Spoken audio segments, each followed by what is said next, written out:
एक सवाल जो आपकी पूरी जिंदगी बदल सकता है। क्या आपने कभी रात को अकेले बैठकर खुद से पूछा है, मैं आखिर जी क्यों रहा हूं? सुबह उठना, काम करना, पैसे कमाना, मोबाइल चलाना, फिर सो जाना, क्या बस यही जिंदगी है? दुनिया में करोड़ों लोग हर दिन भाग रहे हैं, लेकिन बहुत कम लोग जानते हैं कि वो भाग क्यों रहे हैं। कुछ लोग पैसे कमाते हैं लेकिन खुश नहीं होते। कुछ लोग सफल होते हैं लेकिन अंदर से खाली महसूस करते हैं। और कुछ लोग बूढ़े होकर पछताते हैं कि उन्होंने कभी अपनी असली जिंदगी जी ही नहीं। लेकिन जापान के एक छोटे से गांव में ऐसे लोग रहते हैं जो 100 साल की उम्र तक भी खुश, एक्टिव और एनर्जेटिक रहते हैं। उनके चेहरे पर सुकून होता है, उनकी जिंदगी में पर्पस होता है और वो हर सुबह खुशी से उठते हैं।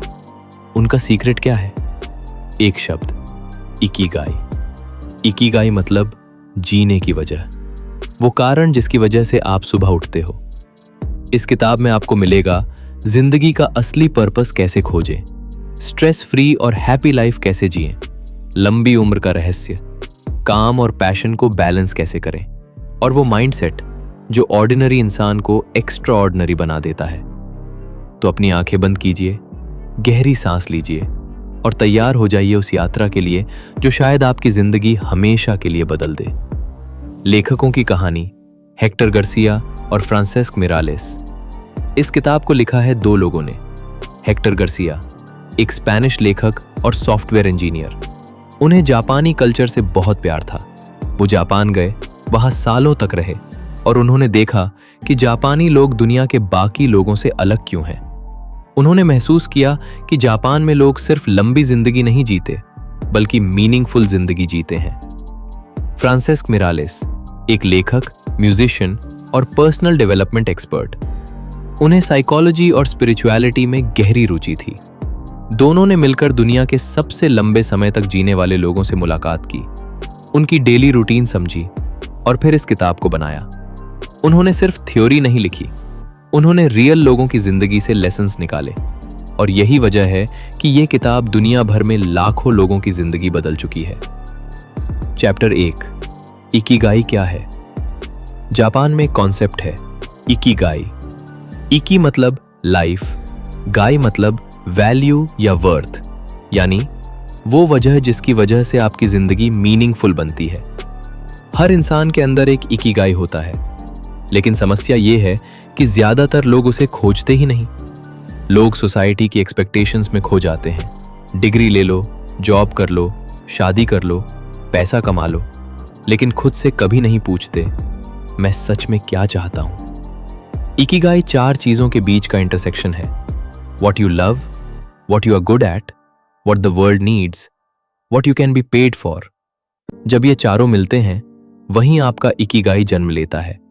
और जिस इंसान को अपना इकिगाई मिल जाता है, वो काम नहीं करता, वो अपनी आत्मा को जीता है।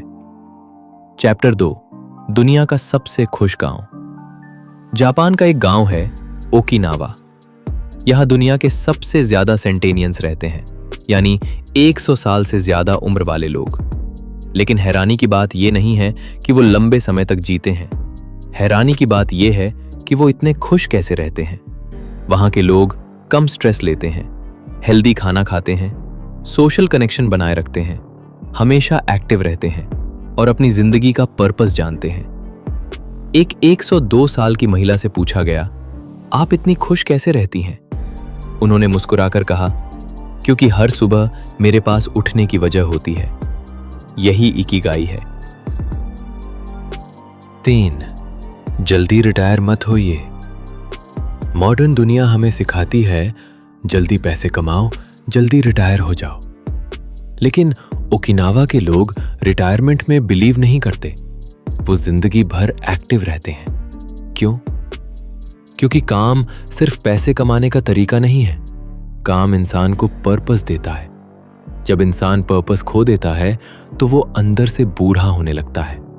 इसलिए जापानी लोग अपनी पसंद का काम जिंदगी भर करते रहते हैं। कोई 90 साल की उम्र में भी गार्डनिंग करता है, कोई पॉटरी बनाता है, कोई टीचिंग करता है। उनके लिए काम बर्डन नहीं, मेडिटेशन है। 4, फ्लो स्टेट का जादू। क्या आपने कभी ऐसा काम किया है जिसमें समय का पता ही नहीं चला? यही है फ्लो स्टेट। जब इंसान पूरी तरह किसी काम में डूब जाता है तो उसका माइंड शांत हो जाता है। ना एंग्जाइटी रहती है, ना ओवर थिंकिंग, बस pure focus. Artists, musicians, athletes, writers सब अपने बेस्ट परफॉर्मेंस के दौरान फ्लो स्टेट में होते हैं। लेकिन फ्लो पाने के लिए जरूरी है डिस्ट्रैक्शन हटाना, एक समय पर एक काम करना, चैलेंज और स्किल का बैलेंस रखना। जब आप फ्लो में जाते हो तब जिंदगी का असली आनंद महसूस होता है। 5. छोटी चीजों में खुशी। आज दुनिया बड़ी बड़ी अचीवमेंट्स के पीछे भाग रही है, लेकिन जापानी कल्चर हमें सिखाता है happiness is hidden in small moments. सुबह की चाय, बारिश की आवाज, परिवार के साथ बैठना, शांत सनसेट देखना। जो इंसान छोटी चीजों में खुशी ढूंढना सीख जाता है वो कभी खाली महसूस नहीं करता। 6. स्ट्रेस आपका सबसे बड़ा दुश्मन है। स्ट्रेस धीरे धीरे इंसान को अंदर से खत्म कर देता है, लेकिन ओकिनावा के लोग स्ट्रेस को अलग तरीके से हैंडल करते हैं।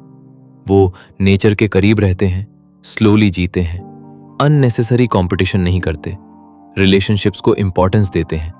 उन्होंने जिंदगी को रेस नहीं बनाया और शायद इसी वजह से वो ज्यादा जीते हैं। 7. हारा हाचिबू। जापानी लोग एक रूल फॉलो करते हैं, हारा हाचिबू मतलब 80% पेट भरने तक खाना। आज लोग बोर्डम में खाते हैं, स्ट्रेस में खाते हैं, इमोशनली खाते हैं, लेकिन ओकिनावा के लोग माइंडफुल ईटिंग करते हैं। वो धीरे खाते हैं, कम खाते हैं और हेल्दी खाते हैं। यही उनकी लंबी उम्र का बड़ा सीक्रेट है। 8. मूवमेंट ही जिंदगी है। एक्सरसाइज जरूरी है, लेकिन जिम जाना ही सब कुछ नहीं। जापानी लोग नेचुरली एक्टिव रहते हैं। वॉकिंग, गार्डनिंग, स्ट्रेचिंग, फ्लोर पर बैठना, डेली मूवमेंट उनकी बॉडी लगातार एक्टिव रहती है और यही उन्हें एनर्जेटिक बनाए रखता है। 9. Strong relationships. लोनलीनेस इंसान को जल्दी बूढ़ा बना देती है। ओकिनावा में लोग स्ट्रॉन्ग कम्युनिटीज बनाते हैं। वहां मोआई नाम के ग्रुप्स होते हैं, फ्रेंड्स का ऐसा सर्कल जो जिंदगी भर साथ देता है। आज दुनिया सोशल मीडिया से कनेक्टेड है, लेकिन इमोशनली डिस्कनेक्टेड है। रियल हैप्पीनेस रिलेशनशिप्स में छुपी होती है। 10. रेजिलियंस सीखिए। जिंदगी हमेशा आसान नहीं होगी। फेलियर्स आएंगे, पेन आएगा, लॉस आएगा, लेकिन रेजिलियंट लोग टूटते नहीं, वो और मजबूत बन जाते हैं। जापानी फिलॉसफी कहती है बेंड लाइक बैम्बू, यानी परिस्थितियों के साथ झुको लेकिन टूटो मत। 11. वाबी साबी।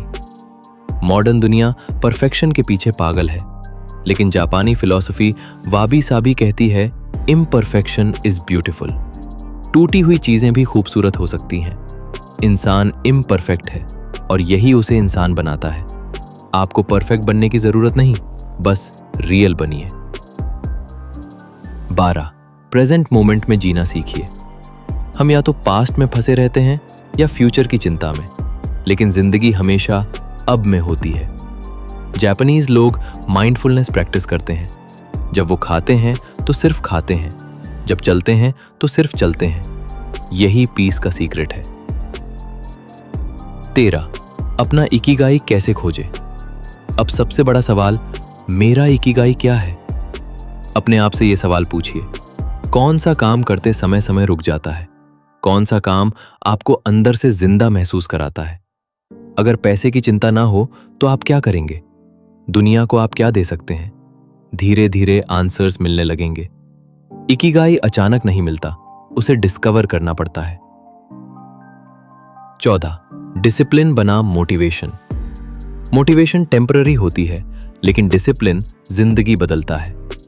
ओकिनावा के लोग हर दिन छोटी हेल्दी हैबिट्स फॉलो करते हैं। समय पर उठना, एक्टिव रहना, अच्छा खाना, पॉजिटिव माइंडसेट।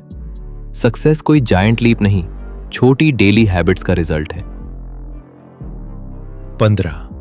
डेथ को समझना। जापानी लोग डेथ से डरते नहीं, वो जानते हैं कि जिंदगी लिमिटेड है और यही रियलाइजेशन जिंदगी को प्रेशियस बना देता है। जब आपको पता हो कि समय सीमित है, तब आप हर दिन को ज्यादा डीपली जीते हैं। सबसे बड़ा लेसन इस किताब का सबसे पावरफुल मैसेज ये है, जीवन का उद्देश्य सिर्फ सरवाइव करना नहीं, बल्कि ट्रूली अलाइव महसूस करना है। पैसा जरूरी है, लेकिन पर्पस उससे भी ज्यादा जरूरी है। सक्सेस जरूरी है, लेकिन इनर पीस उससे भी ज्यादा जरूरी है। प्रैक्टिकल स्टेप्स आज से क्या करें? हर दिन कुछ ऐसा करें जो आपको खुशी दे। छोटी चीजों को अप्रिशिएट करें। कम स्ट्रेस लें, रिलेशनशिप्स को मजबूत करें, हेल्दी खाना खाएं, एक्टिव रहें, अपने पैशन को एक्सप्लोर करें, प्रेजेंट मोमेंट में जिएं। धीरे धीरे आपका इकिगाई सामने आने लगेगा। Emotional story. एक बूढ़े जापानी व्यक्ति से पूछा गया, आप 100 साल की उम्र में भी खुश कैसे हैं? उन्होंने कहा, हर सुबह मैं अपने पौधों को पानी देता हूं, अपने दोस्तों से मिलता हूं और शाम को सनसेट देखता हूं। फिर वो मुस्कुराए और बोले, मैं छोटी जिंदगी नहीं जी रहा, मैं हर दिन पूरी जिंदगी जी रहा हूं। तो आज खुद से एक सवाल पूछिए कि आपकी जिंदगी का पर्पस क्या है? तो दोस्तों, इस किताब ने हमें सिखाया कि जिंदगी सिर्फ पैसे कमाने का नाम नहीं है। असल जिंदगी वो है जहां आप सुबह खुशी से उठो, जहां आपके पास पर्पस हो, जहां आपके दिल में शांति हो। शायद आज तक आप सिर्फ सरवाइव कर रहे थे, लेकिन अब समय है ट्रूली लाइव करने का। अपने अंदर छुपे इकिगाई को खोजिए, क्योंकि जिस दिन आपको जीने की वजह मिल गई, उस दिन जिंदगी बोझ नहीं, एक खूबसूरत यात्रा बन जाएगी।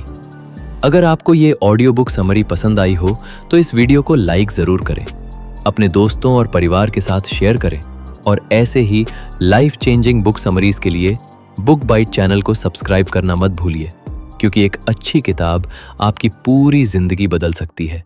धन्यवाद।